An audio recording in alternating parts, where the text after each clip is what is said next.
बिस्मिल्लाहिर्रहमानिर्रहीम। अस्सलाम वालेकुम स्टूडेंट। आज हमारा 9th क्लास मैथमेटिक्स का लेक्चर नंबर 5 है, जिसमें हमने डिस्कस करना है एक्सरसाइज 1.2 को। इससे प्रीवियस लेक्चर में स्टूडेंट आपको टाइप्स ऑफ मैट्रिसेस के बारे में बताया गया था कि मैट्रिसेस की कितनी इकसाम होती हैं और वो कौन कौन सी इकसाम होती है, आपको डिटेल से पढ़ाया गया था। अब स्टूडेंट इस एक्सरसाइज का फर्स्ट, सेकंड और थर्ड क्वेश्चन उन्हीं डेफिनेशंस के ऊपर बेस रखता है, और बाकी जो यहाँ पे 4, 5 और 6 क्वेश्चन मैंने हल करने हैं, ये भी उन्हीं डेफिनेशंस के ऊपर बेस करता है। लेकिन जो फर्स्ट 3 क्वेश्चन हैं वो आपने खुद सॉल्व करने हैं। उसकी पिक्चर आपको व्हाट्सएप ग्रुप में शेयर कर दी जाएगी कि आपने कौन कौन से क्वेश्चन, फर्स्ट 2, 3 क्वेश्चन आपने खुद सॉल्व करने हैं। उनके जस्ट आपने मैट्रिसेस यानी कॉलम को देखते हुए उनका नाम बताना है। तो स्टूडेंट यहाँ पर आपके पास फर्स्ट 3 क्वेश्चन के बाद जो 4th क्वेश्चन आता है वो है फाइंड नेगेटिव ऑफ मैट्रिसेस, यानी कि नीचे दिए गए जो आपके पास कॉलम हैं, ये ए और डी जो कॉलम है, इसका स्टूडेंट आपने मनफी कॉलम बनाकर हमें देना है। तो मनफी कॉलम बनाकर देना कैसे देना है आपने स्टूडेंट, मैंने आपको बताया था कि मनफी कॉलम बनाने के लिए आपने अपने कॉलम को, अपने मैट्रिसेस को माइनस में तब्दील कर देना होता है, यानी उसके साइंस को क्या कर देना होता है, चेंज कर देना होता है। जब आप अपने साइंस को क्या कर देते हैं, चेंज कर देते हैं, किसी मैट्रिक्स के साइंस को क्या कर देते हैं, चेंज कर देते हैं, तो आपके पास जो मैट्रिसेस हासिल होता है उसे हम नेगेटिव मैट्रिक्स यानी मनफी कॉलम का नाम देते हैं। तो स्टूडेंट यहाँ से हम इसको सॉल्व करना शुरू करते हैं।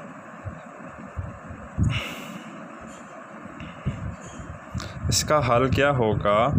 हल स्टूडेंट कुछ इस तरह से होगा। इसका आप देखें कि आपने इसे बनाना है माइनस, तो आप इसे माइनस ए कर देते हैं, यानी कि आप इसे माइनस बनाने के लिए दोनों तरफ आपने माइनस से कर देना है स्टूडेंट, इसे मल्टीप्लाई करने के बाद आपके पास जो मैट्रिक्स हासिल होगा वो कुछ इस फॉर्म में होगा।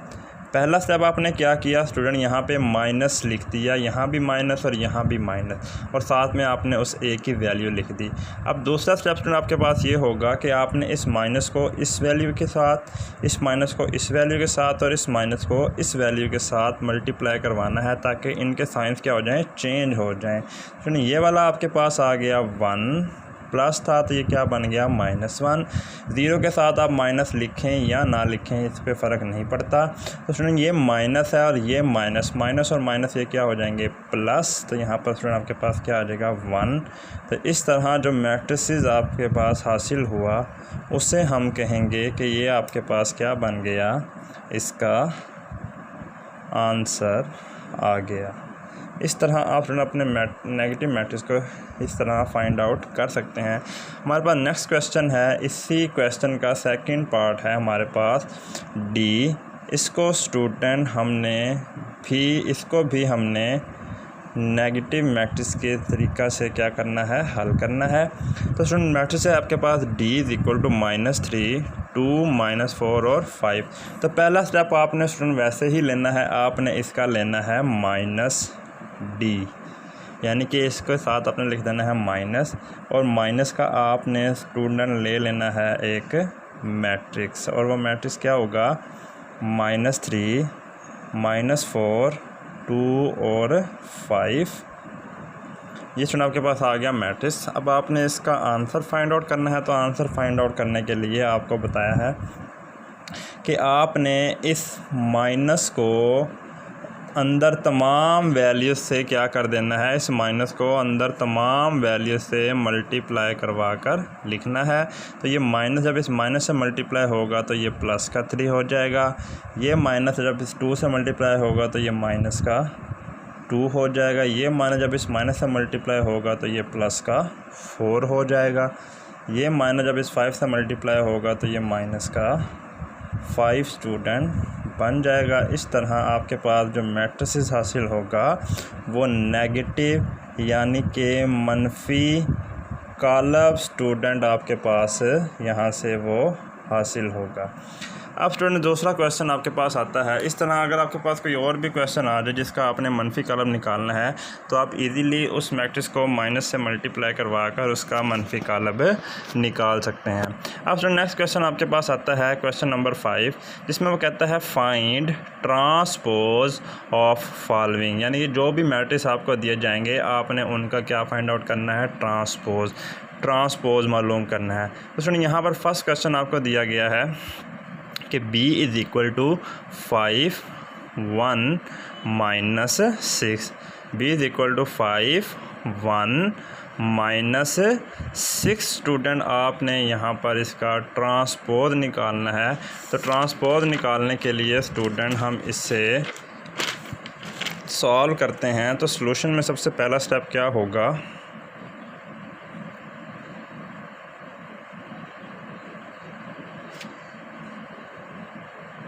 आपके पास जो भी मैट्रिक्स जिसका आपने ट्रांसपोज निकालना है उसके ऊपर मैंने आपको बताया था ट्रांसपोज को ज़ाहिर किया जाता है। जिस भी मैट्रिक्स का ट्रांसपोज निकालना है उसके ऊपर आपने स्मॉल टी लिख देना है और मैट्रिक्स के ऊपर भी आपने क्या लिख देना है, टी। जो मैट्रिक्स आपका था 5 1 माइनस 6, 5 1 माइनस 6, इसके ऊपर स्टूडेंट आपने डाल दिया है ट्रांसपोज। अब फ्रेंड ट्रांसपोज के बारे में आपको बताया गया था कि अगर आप नंबर ऑफ़ रोज़ को चेंज कर दें नंबर ऑफ़ कॉलम में, यानी कि अगर आप दिए गए मैट्रिक्स की रोज़ को कॉलम बना लें या कॉलम को क्या बना लें, रोज़ बना लें, तो आपके पास हासिल होने वाला जो मैट्रिक्स होगा वो ट्रांसपोज ऑफ मैट्रिक्स होगा। स्टूडेंट यहाँ से जो आपके पास ट्रांसपोज हासिल होगा वो कुछ इस फॉर्म में होगा कि आप अपने दिए गए मैट्रिक्स को, यानी ये एक रो है, इसको आप एक कॉलम बना लेंगे तो आपके पास इसका ट्रांसपोज आ जाएगा। और वो एक कॉलम कैसे बनेगा, 5 1 माइनस 6। तो स्टूडेंट ये आपके पास जो मैट्रिक्स हासिल हुआ ये उस मैट्रिक्स का क्या बन गया, आपके पास ट्रांसपोज आपके पास इसका वो हासिल हो गया। ये हमारे पास इसका स्टूडेंट आंसर आ गया। अब स्टूडेंट इसका नेक्स्ट पार्ट देता है आपको C और E। C का आपने ट्रांसपोज फाइंड करना है और E का भी आपने क्या करना है स्टूडेंट, ट्रांसपोज फाइंड आउट करना है। तो स्टूडेंट C का भी वैसे ही ट्रांसपोज होगा जैसे आपने B का ट्रांसपोज हासिल किया है और E का भी वैसे ही ट्रांसपोज होगा जैसे आपने B का ट्रांसपोज फाइंड किया। तो सॉल्यूशन के लिए हम चलते हैं C के ऊपर आप सबसे पहले ट्रांसपोज का साइन लगा दें।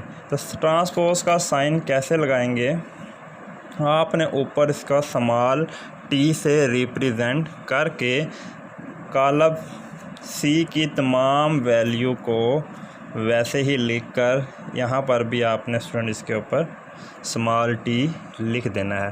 जब आपने इसके ऊपर स्मॉल t लिख दिया तो अब अगला नेक्स्ट स्टेप इसका क्या होगा, आपने वही C का ट्रांसपोज जो लिखना है उसको स्टूडेंट आपने अब चेंज कर देना है। अब स्टूडेंट उसको आपने चेंज कर देना है किस फॉर्म में, ये रो कॉलम बन जाएगी, ये रो कॉलम बन जाएगी और ये रो भी स्टूडेंट क्या बन जाएगी, कॉलम। तो जब स्टूडेंट ये रो बनेगी कॉलम तो ये हो जाएगी 1 और 2, ये स्टूडेंट आपके पास बन जाएगी 2 माइनस 1, ये स्टूडेंट आपके पास बन जाएगी 1 और 2, ये बन जाएगी 2 और माइनस 1 और ये स्टूडेंट बन जाएगी 3 और 0। इस तरह जो मैट्रिक्स आपके पास हासिल होगा वो आपके पास क्या कहलाएगा स्टूडेंट, उसका ट्रांसपोज कहलाएगा। देखें ट्रांसपोज में आपके पास ऑर्डर चेंज हो जाता है। अब इसमें ऑर्डर था 3 रोज़ और 2 कॉलम, 3 रोज़ और 2 कॉलम यानी 1 2 और 3 रोज़ थी और इसमें कितने कॉलम थे, 2 कॉलम। जब ट्रांसपोज आप लेंगे तो उसका ऑर्डर आपके पास बन जाएगा 2 रोज़ और 3 कॉलम, यानी कि बाद में जो इसका ऑर्डर हम यहाँ लिखेंगे वो होगा 2/3 और पहले जो इसका ऑर्डर था वो हमारे पास था 3/2। तो यहाँ से आप देख सकते हैं कि रोज़ क्या बन गई, कॉलम बन गए, और कॉलम जो थे वो क्या बन गई, रोज़। इस तरह स्टूडेंट आप इसको सॉल्व कर सकते हैं। इस तरह स्टूडेंट हमारे पास इसका नेक्स्ट पार्ट आता है सॉल्यूशन। ये स्टूडेंट आपने खुद सॉल्व करना है।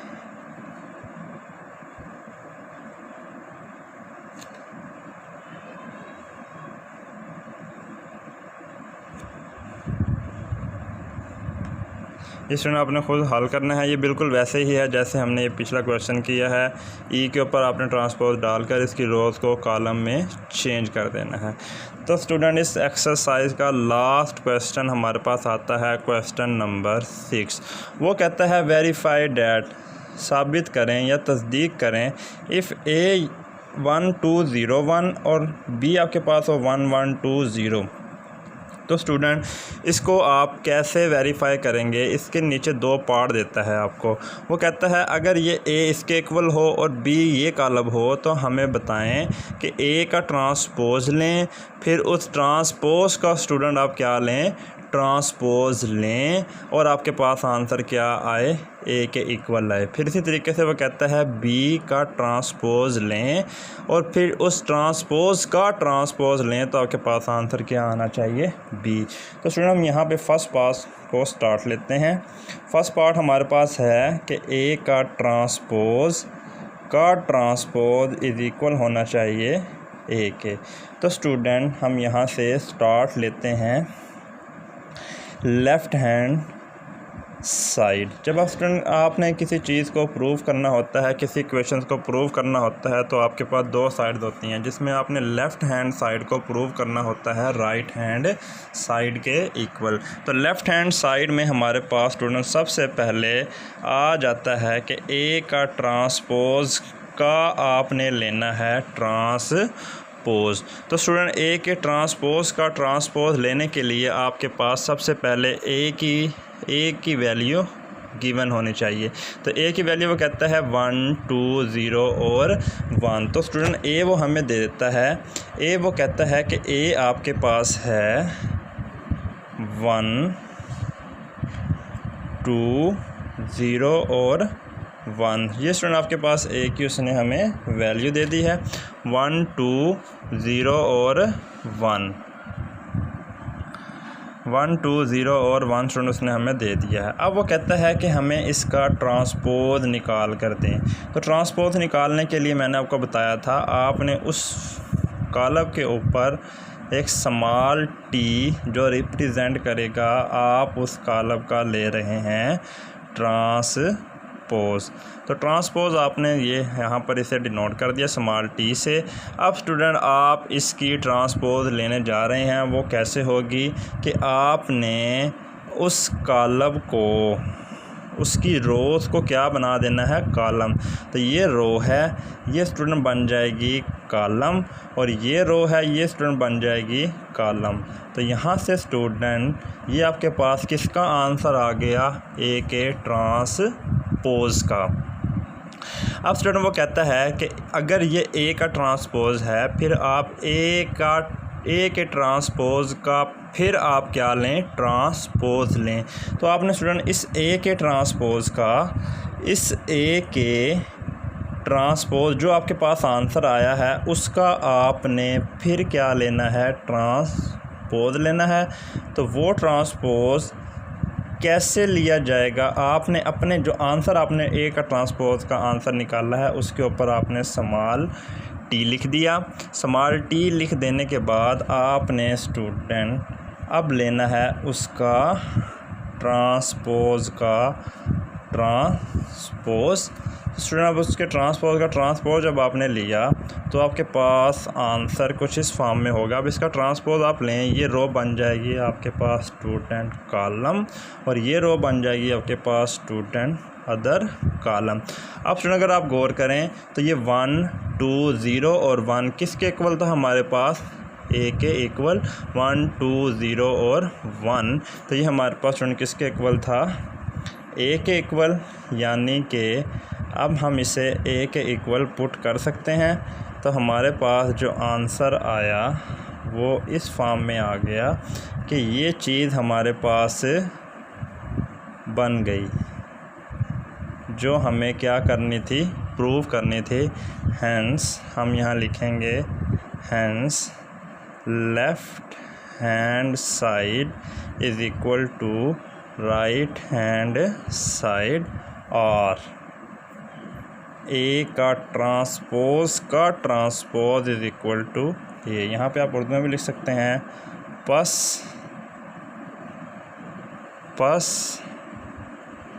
साबित हुआ कि लेफ़्ट हैंड साइड बराबर किसके है, राइट हैंड साइड के। ए का ट्रांसपोज किसके इक्वल है, ए के। इसी तरह फिर स्टूडेंट आप क्वेश्चन नंबर बी यानी कि उसमें वो कहता था कि बी का ट्रांसपोज अगर लिया जाए वो किसके इक्वल आए, बी के। तो स्टूडेंट ये आपने खुद सॉल्व करना है।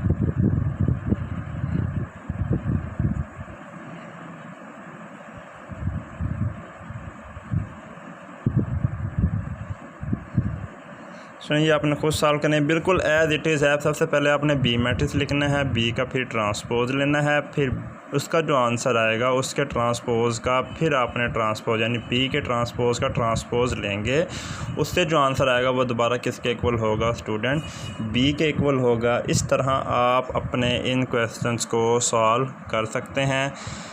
अब स्टूडेंट जो क्वेश्चन नंबर 1, 2 और 3 जो आपने खुद सॉल्व करना है उसकी पिक आपको व्हाट्सएप ग्रुप में शेयर कर दी जाएगी। वो स्टूडेंट क्वेश्चन नंबर 1, 2 और 3 आपने खुद सॉल्व करना है। उसमें सिर्फ आपने ये बताना है कौन सा कॉलम जो है वो स्केलर है, कौन सा वहदानी है, कौन सा रेक्टेंगल है, कौन सा स्क्वायर है। इस तरह स्टूडेंट आपने ये तमाम मैट्रिसेस के बारे में उसको बताना है। जो डेफिनेशन आपको लिखाई गई हैं उसके मुताबिक आपने उन सवालों को देखकर जज करना है, यानी कि बताना है कौन सा कॉलम किस कैटेगरी पे पूरा उतरता है। इंशाल्लाह नेक्स्ट लेक्चर में आपके साथ 1.3 डिस्कस की जाएगी, जिसमें आपको बताया जाएगा किस तरह कॉलम को जमा किया जाता है और किस तरह कॉलम को मनफी किया जाता है, किस तरह कॉलमों को आपस में ज़रब दिया जाता है। तो स्टूडेंट उससे पहले जो तमाम आपको डेफिनेशन लिखवाई गई थी कॉलम के मैट्रिसेस की, इक्वेशन जो आपको एक्सरसाइज करवाई गई है 1.2 वो आपने अच्छे तरीके से अपनी कॉपीज़ पे उतार लेनी है और उसको अच्छे तरीके से प्रिपेयर कर लेना है। अल्लाह हाफिज़।